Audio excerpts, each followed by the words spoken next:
Robinson was an average height, average build, and if you asked his friends, possibly below average intelligence. One thing Patrick Robinson did have in abundance was faith. He believed no matter what, things would be okay in the end. So maybe that's what got him standing outside Carlo's cafe on a cold and wet afternoon in November. It was November 7th.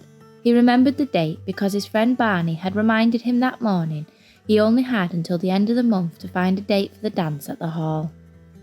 Best hurry up. All the good ones will be taken. Nothing more tragic than standing on the sidelines during a dance. Patrick hadn't needed the reminder. He had just assumed, like always, the world would provide for him. Some people would call him lucky. Things always seemed to go his way, even when at the last possible moment it seemed like they wouldn't. He was just like that. But if you asked Patrick, he would say it was simply fate, and having faith that things would turn out right. So maybe he had taken for granted that Faith would produce the girl of his dreams in time for the dance. Maybe he should have put in a little legwork to help Fate along. He had watched as Barney and his other friends had made their shot and asked the girls of their dreams out for the dance. And that was what Patrick was looking for. He wanted nothing short of the girl of his dreams. Although Patrick may have been a dreamer, he was stubborn and determined. He applied this in all areas of his life, probably why he was able to hang on to his job in the baker's shop, and why people in town always turned to Patrick for the odd jobs. He did every task to the fullest and wouldn't stop no matter the cost to himself. He wanted to be proud of what he had achieved, and so he thought to himself, why should he settle for any average girl when he could have the girl of his dreams? If you had asked Patrick, he wouldn't know what the girl of his dreams looked like, but he would have said, I'll just know when I see her. And I believe that was exactly what happened on Friday the 7th of November 1969, when he had stopped outside Carlo's cafe and happened to look inside the large windows. He was rooted to the spot. Grounded like a moment in time, inside the shop was the most wonderful woman. He may have even called her beautiful, but it wasn't just her beauty that had struck him, it was her being. Her auburn hair was tied back with a black ribbon. 2 small strands fell either side of her face, framing it perfectly. As Patrick watched her smile at the customers she was serving, a genuine smile, not one of those fake ones that so often are seen by people in this kind of service. She was really listening to what her customer had to say. He could see her laughing now, but the laugh was silenced by the 2 inches of glass between them, and what he wouldn't have begged, borrowed or stolen in that moment to hear that laugh for himself. As she turned to take the order to the kitchen, he saw her profile in full. Heart-shaped face, freckles across her nose and cheeks, almost green eyes but not quite. She was small, maybe 5'4". He wouldn't dwarf her, but he would engulf her given the chance. He would hold her and never let her go. She hadn't even noticed him. Too focused on the task at hand, and the slight drizzle of rain had made him cold. The shivers brought him back to reality. He found himself moving towards the door of the cafe. Almost on autopilot, he had no control over his body. He sat down in a corner booth and picked up a menu. He didn't look at it, he just waited, followed her every movement with his eyes. He hadn't realised he was staring until he heard someone call out and break his concentration. Penelope, would you please serve table 3? And put the poor boy out of his misery. He's mooning something awful. It was the cook from the back of the cafe. Although the waitress had not noticed, the cook had. Recognised the look that ends all men. He had had the same look over 20 years ago when he had seen her. Although he hadn't been peeping through a cafe window, he had seen her at the county fair. She was eating candy floss and a little had fallen on her nose. He had offered his hanky, and he had called her Flossie for the next 20 years that they had been together. He missed his Flossie dearly, but he had never stopped looking at her the way this young man was now looking at Penny. And if this young man had felt half the spark he had felt for Floss, this young man was in deep and very serious trouble. The cook did not see any problems in nudging this budding young man along in the right direction. Patrick, on the other hand, had turned a very unattractive shade of crimson red. Had he noticed himself that he was staring, he would have reined it in. and possibly even for her attention himself. However, nothing could have prepared him for the moment that Penelope stood in front of him. A small, coy smile on her lips, her eyes bright with the unmistakable challenge.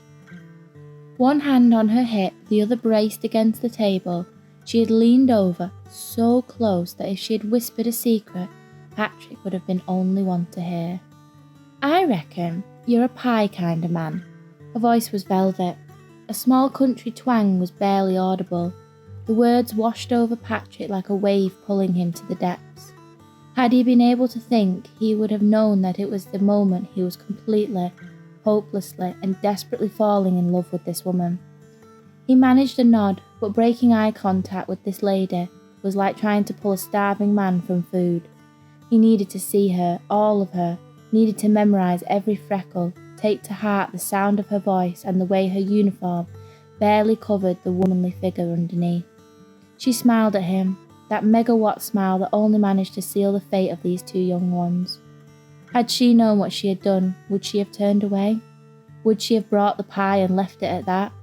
Had she known that she had just pierced the heart of Patrick Robinson with that one smile, and the one, "Well, alrighty then," she had unwittingly sealed a fate that would have had these two spiral out of control. There would be little point in telling you what happened after Penelope brought Patrick his pie. All in all, he ate the pie, paid for what he owed with a generous tip, and got up to leave without saying a word. It may seem odd that a man who was so desperately believed in fate would leave without uttering a single word to her, but he would do just that. He knew her name now, Penelope, and maybe, he thought, next time he came in, he might even ask her to the dance. He may even order his own pie using actual words. Had this been the case, maybe things would have been different.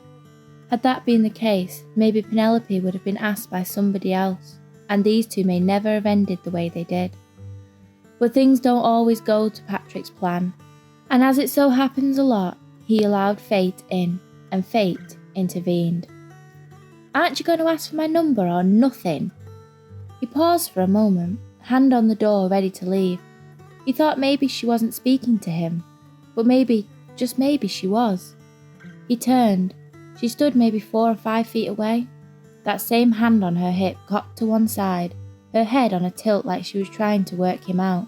He was a puzzle that she just couldn't quite crack. "Excuse me?" His voice trembled. He hadn't courted many women.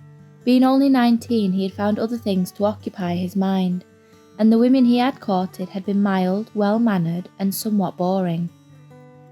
"I said, aren't you going to ask for my number?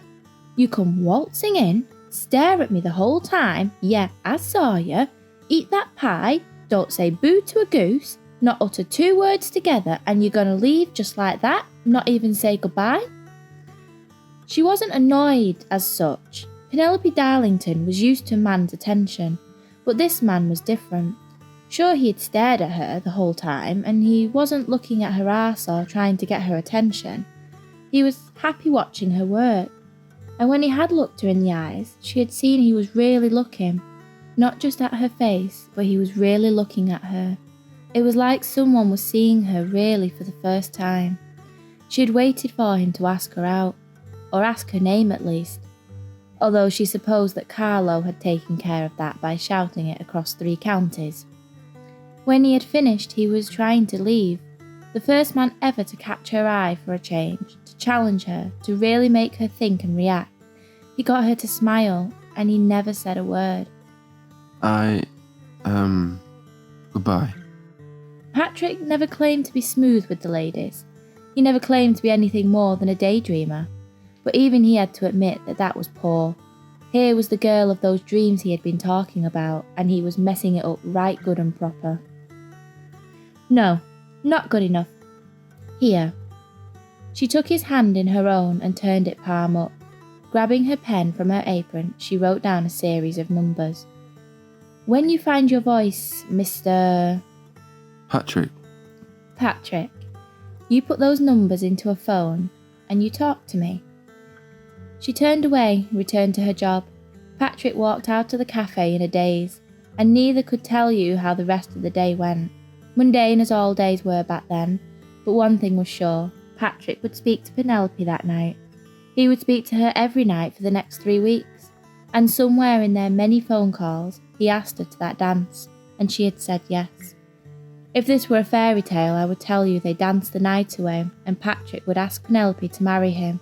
She would say yes, they would marry and live happily ever after. But this isn't that fairy tale. This is November the 7th, 1969. And on the 1st of December 1969, Patrick and Penelope's lives would change and their story would turn into a tragedy. Hey guys, thanks for watching. Please like and subscribe. Apologies for this video taking so long. We'd never want to put something out that we hadn't given our all to. Life after Christmas can be very busy. New content for 2023 will include romance and child-friendly stories. Keep your eyes peeled for Chapter 2 of the draft, as well as our oldie goldie, creepy content. Until then, in a while, crocodile.